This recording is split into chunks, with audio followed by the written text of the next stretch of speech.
मी Sundarrao More college येथील राष्ट्रीय सेवा योजनेची स्वयंसेविका आदिती सुभाष वेतमटक तुम्हाला विकसित भारत देश हे कसे असावे ते सांगते.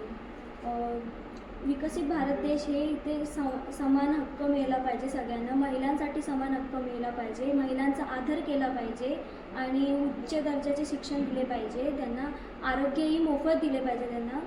परत मग गरिबी, भूक हे सगळं मिटवून दिले पाहिजे, संपवलं पाहिजे सगळं. सामाजिक जबाबदारी असली पाहिजे सगळ्यांमध्ये. परत मग रस्ते, रोड वगैरे सगळे हे नीट झाले पाहिजेत आणि